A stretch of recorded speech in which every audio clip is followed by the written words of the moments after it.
Selamat datang di channel Simar Imam. Sembari mendengarkan tinggalkan like dan komentarnya bosku. Jangan lupa pasang headset kalian. Siapkan kopi dan camilan. Lupakan pahitnya kehidupan. Mari kita dengarkan sambil rebahan. Bab 365. Baru saja, ketika dia sedang bekerja, Ye Tianzong ada di sisinya dan hanya mengamati. Dokter Miao memang memiliki keterampilan medis yang baik, dan dia cukup baik. Entah melihat, mendengar, bertanya, atau menghadiri kunjungan dokter, memang tidak indah, tapi setidaknya wajar. Dia mempunyai bakat tertentu, tapi dia tidak menaruh pikirannya pada jalan yang benar. Saya tidak tahu apakah memang seperti ini sifatnya, atau karena setelah datang ke klinik Tianjin siang ini, saya telah diasimilasi oleh orang lain di bawah pengaruh telinga dan mata saya. Bukankah ini dokter? Miao seorang dokter. Tahukah kamu bahwa dokter adalah orang tua? Seorang wanita dengan seorang anak, sangat menyedihkan sehingga dia sebenarnya. Ren Dongguo sangat marah saat melihat ini, dan tanpa sadar bergegas untuk menghentikannya. Namun, jelas ada situasi di sini. Bukan giliran saya untuk menunggu seseorang datang dan memberi saya pelajaran. Seseorang dengan sendirinya akan menghadapinya. Terlebih lagi, di mata Ye Tianzong, dokter Miao hanyalah peran kecil, tidak layak untuk disebutkan sama sekali. Hal sebenarnya tergantung pada manajemen senior klinik ini, setidaknya dua yang disebut pelayan, dan bahkan bosnya. Jangan khawatir, ayah. Kita hanya penonton saja. Kalau kita waspadai sekarang, tidak akan kondusif untuk penampilan kita selanjutnya. Jadi, Ye Tianzong menghentikannya tepat waktu dan memberi isyarat kepada Ren Dongguo. Pada akhirnya, Ren Dongguo hanya bisa menggelengkan kepalanya dan menyerah. Di sisi lain, Dong Tua memperhatikan setiap gerakan Ye Tianzong dari awal hingga akhir. Menghadapi situasi ini, dia berpikir, anak ini dapat menyembuhkan Ren Dongguo. Gaya aktingnya sangat canggih, terlihat muda namun sepertinya sudah banyak pengalaman. Hari ini, dia datang ke sini untuk menimbulkan masalah, dan Dr. Miao ini adalah terobosannya. Sekarang, sepertinya ada masalah di pihak Tianjin siang, tapi dia tidak bertindak terlalu tergesa-gesa, tapi menunggu dan melihat apa yang terjadi. Mungkinkah itu hartaku sendiri, kan? Bukan dokter, maaf sekali. Tapi, anakku, situasinya sangat kritis sekarang, tolong lihat, tolong bantu lihat.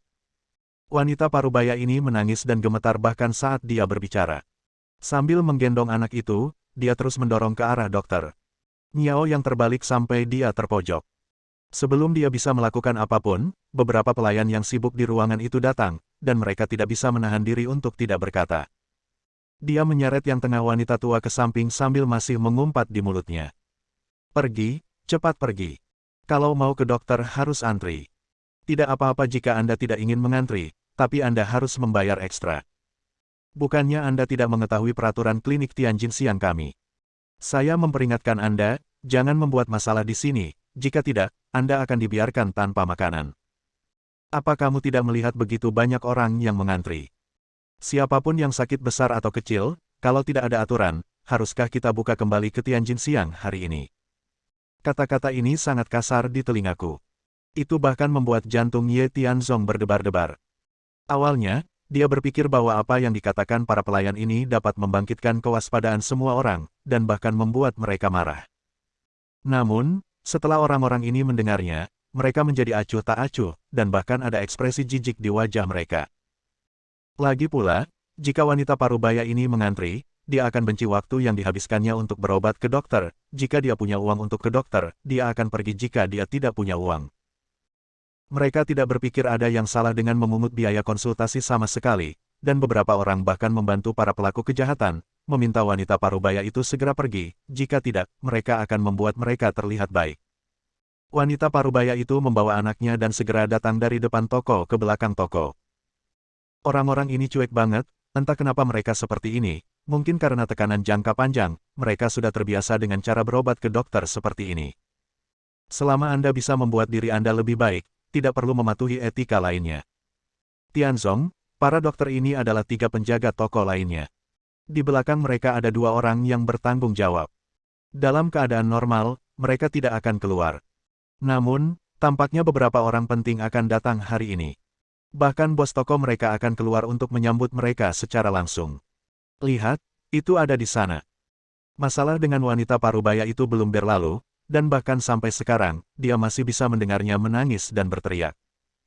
Dong tua yang sudah lama mengamati tiba-tiba datang dan mengingatkan Ye Tianzong sambil menunjuk konvoi kendaraan tak jauh dari situ yang memberi jalan.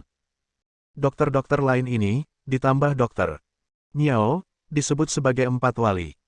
Semuanya terlihat pintar dan cakap, sekilas saya menemukan bahwa mereka tidak terlihat seperti dokter, tetapi lebih seperti pengusaha yang melakukan penjualan. Mereka berempat mengangguk dan membungkuk ke arah iring-iringan mobil, dengan ekspresi penuh rasa hormat dan menjilat. Segera, konvoi berhenti. Semua antrian perawatan medis tiba-tiba berakhir. Kedua pramugara itu mau tidak mau berjalan cepat, membungkuk dan mengangguk ke mobil yang jelas lebih maju di tengah. Tak lama kemudian, dua orang keluar dari mobil. Mereka adalah dua lelaki tua yang tampak berusia 60-an atau 70-an. Laki-laki di sebelah kiri pastilah pemilik toko tersebut, karena setelah melihatnya, kedua pramugara tersebut langsung berlari menghampiri dan saling berbisik untuk melaporkan keadaan, sekaligus menunjuk ke arah wanita parubaya yang baru saja membuat masalah. Wajah lelaki tua itu muram. Meski tampak berseri-seri, ia memiliki perasaan seram yang tak terlukiskan. Dia tidak mengungkapkan terlalu banyak, tetapi setelah beberapa instruksi sederhana, seorang pramugara segera melangkah maju, berniat mengusir wanita parubaya itu. Kemudian dia menoleh ke lelaki tua di sebelah kanan dengan wajah ramah, memohon imbalan dan menjadi anak baik, dan mengundangnya ke toko. Dan lelaki tua ini, dari cara berpakaian hingga cara berjalannya, bukan sekadar lelaki yang berkuasa. Sebaliknya, dia memiliki aura yang menyelimuti dunia, dan dia tampak terintimidasi oleh kurangnya amarahnya. Namun, dia sedikit batuk, dan kondisi fisiknya tidak terlalu baik. Dia datang ke sini secara khusus, dan dia juga memiliki harapan besar untuk tempat ini. Keduanya saling memandang dan mengangguk, dan tampak damai. Dan orang-orang lain yang mengantri pun menyetujui pendekatan tersebut. Meski perawatan kesehatan mereka sendiri sudah dekat, namun pemilik toko dan tamu-tamu terhormat datang, mereka langsung memberi jalan ke jalan mengetahui aturannya, hingga mereka berdua sampai di Miao. Ketika dokter datang, dia menemukan dua wajah aneh. Ye Tianzong dan Ren Dongguo. Mengapa mereka berdua ada di sini? Kamu bukan dari toko kami, kan? Sesuai peraturan, selama diagnosa dan pengobatan, setiap pemalas tidak diperbolehkan datang ke sini. Cepat pergi. Tuan yang ada di sini untuk menemui dokter hari ini. Anda harus menjaga ketertiban di luar. Jika ada lagi pembuat onar, langsung singkirkan mereka. Apakah Anda mengerti? Bosnya jelas sangat tidak puas dengan manajemen hari ini, jadi dia mengeluarkan suara pelan, dan kemudian mengundang lelaki tua di sebelah kanan, yang disebut lelaki tua, untuk masuk ke toko. Pramugara yang mendengar ini tersipu. Memarahi beberapa pelindung. Pada akhirnya, para penjaga menyerah satu sama lain dan menyalahkan dokter. Miao. Lao Miao, apakah kamu kecanduan mengumpulkan uang? Aku tidak peduli hari apa ini. Apakah ini waktunya membiarkan orang masuk dengan santai? Cepat suruh orang pergi. Hari ini, para tetua datang ke sini untuk merawat yang sakit, dan bos kita juga akan melakukannya sendiri. Selama kita bisa merawat para tetua dengan baik, maka reputasi kita di Tianjin Siang bisa terbuka. Naik dari kota Lincheng ke ibu kota provinsi. Bukankah kekayaan yang terkumpul jauh lebih baik daripada 3 melon dan 2 kurma yang Anda kumpulkan? Kami tidak peduli jika Anda ingin bunuh diri, tetapi jika Anda ingin memblokir uang semua orang, bukan. Percaya bahwa kami tidak akan pernah berakhir bersamamu. Itu saja, cepat tangani kedua orang ini, lalu selesaikan konsultasi di luar. Misi kita hari ini dianggap selesai. Beberapa wali tampak mengeluh dan mengkritik dokter Miao dengan berbagai cara. Dokter Miao tidak bisa berkata-kata, dan hanya bisa mengangguk dengan suara rendah, lalu menatap Dong Tua dengan kesal, dan berteriak, Dong Tua, kamu benar-benar telah menyakitiku, jika aku mengetahuinya lebih awal, aku tidak akan menagih uangmu. Tidak apa-apa, cepat suruh kalian pergi, jangan tunda acara besarku. Ini. Dong Tua masih ragu-ragu, tetapi dokter Miao segera mengubah wajahnya dan berkata dengan nada mengancam, mengapa kamu masih melakukan ini? Pernahkah kamu melihat bahwa bos kita datang sendiri? Selain itu, tahukah kamu apa itu perawatan lansia? Ini yang memerlukan perawatan medis.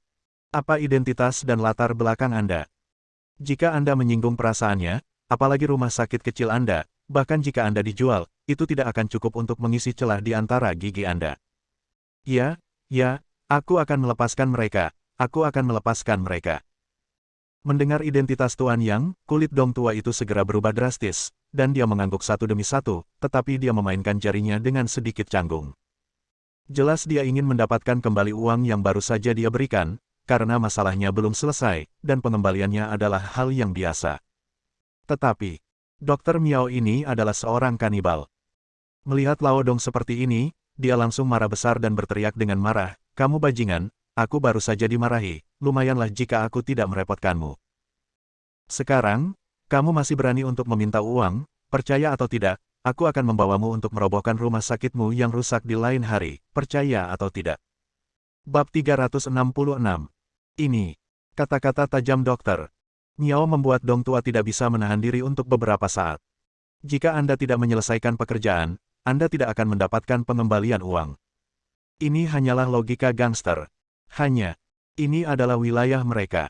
Apalagi jika dilihat dari pelindungnya, mereka terlihat seperti serigala dan harimau. Ada juga bos dan tuan yang duduk di sini, jika saya memikirkan sesuatu karena ini, saya khawatir saya akan kewalahan dan berjalan-jalan.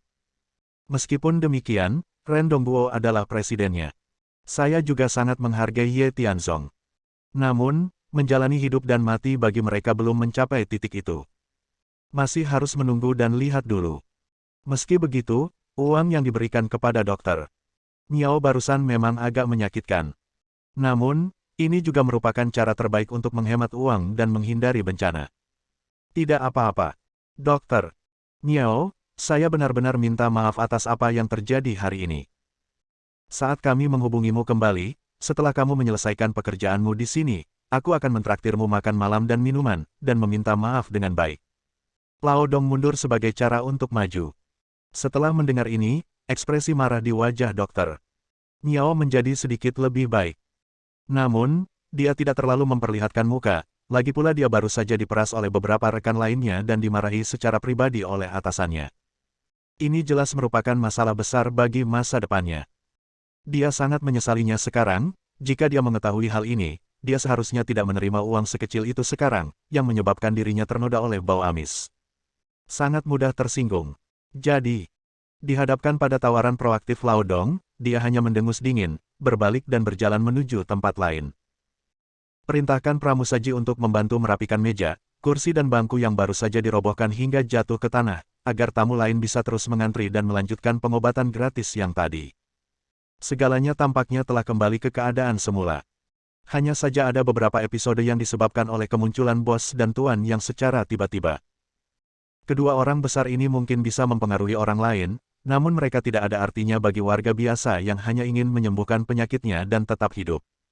Maaf, Presiden Ren Tianzong. Aku tidak menyangka akan menjadi seperti ini. Bos dan tuan yang ada di sini secara langsung. Jika tidak, Anda akan berada di sini untuk mengawasi, atau bahkan mencari celah, untuk membantu klinik Anda. Ini adalah hal yang sangat penting. Namun, sekarang bos secara pribadi telah memberikan perintah, saya juga kehilangan banyak uang, coba saya lihat. Kamu tidak perlu melihat. Aku akan mengganti kerugianmu nanti. Tetapi baik ayahku maupun aku tidak akan pergi. Ye Tianzong menyela dengan tegas. Dan Ren Dongguo tahu bahwa menantu yang baik itu akan segera pindah.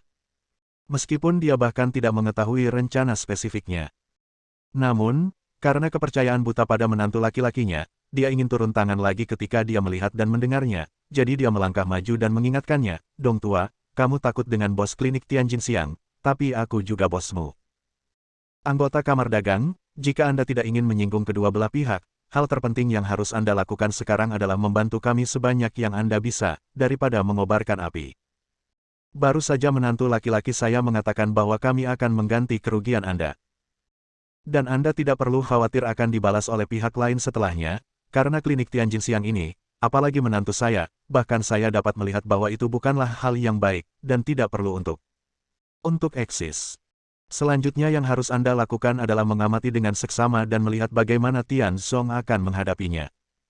Kata-kata Ren Dongguo nyaring dan kuat, dengan suara yang kuat. Alhasil, perkataan Lao Dong keluar dari mulutnya beberapa kali, namun pada akhirnya ia menelannya dengan tiba-tiba. Dia menghela nafas dengan sedih. Terus gelengkan kepalamu. Ren Dongguo ini terlalu berlebihan. Apakah Anda ingin menjadi musuh Tianjin Siang? Dia tidak tahu seberapa dalam air di belakang bos ini. Terlebih lagi, energi mengerikan macam apa yang dimiliki lelaki tua yang menemaninya ke dokter hari ini. Konfrontasi head-to-head dengan lawan kini sama saja dengan memukul batu dengan telur. Bagaimanapun, saya telah melakukan apa yang harus saya lakukan. Seperti kata pepatah, jika Anda tidak mendengarkan perkataan orang tua itu, Anda akan menderita di depan mata Anda. Oke, dengarkan kamu. Aku hanya menonton. Pokoknya sebaiknya kamu lebih berhati-hati, lebih banyak menonton, lebih banyak mendengarkan, tapi jangan berbuat apa-apa, apalagi jangan membuat masalah. Serahkan wanita itu padaku. Old Dong juga ingin melakukan upaya terakhirnya untuk menyatakan taruhannya, tapi siapa yang tahu. Sebelum dia sempat menyelesaikan kata-katanya yang sungguh-sungguh, Ye Tianzong tiba-tiba membuka matanya dan berteriak keras ke arah tempat tidak jauh. Suara ini menggemparkan dan memekakkan telinga. Berdiri di sampingnya, saya merasa pusing dan lemas. Tiba-tiba, itu menyebar ke seluruh bagian dalam dan luar toko, menyebabkan pemandangan yang awalnya ramai dan berisik menjadi sunyi dalam sekejap. Tidaklah berlebihan untuk mengatakan bahwa suasananya begitu sunyi, seolah-olah terdengar suara jarum tajam jatuh ke tanah. Semua orang tanpa sadar mengangkat kepala dan menatap Ye Tianzong yang tiba-tiba berbicara. Semua pelayan lainnya berhenti, saling memandang, dan berbisik. Dokter Miao dan 3 wali lainnya sibuk melaporkan pekerjaan spesifik kepada 2 pengurus. Namun tiba-tiba terganggu oleh suara ini, mereka semua langsung menatapnya, dan di saat yang sama, wajah mereka serius dan sangat marah. Tentu. Pada akhirnya, mereka semua menuding Dokter Miao.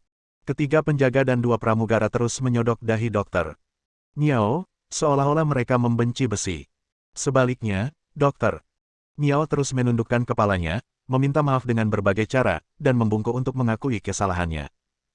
Setelah raungannya diredam, dia berjalan tanpa bernegosiasi dengan Dong Tua. Sebaliknya, dia mendatangi Ye Tianzong dan berteriak dengan marah, "Wah, kenapa kamu tidak berlutut dan berteriak? Apa kamu tidak mendengar apa yang baru saja aku katakan? Kataku kamu harus pergi.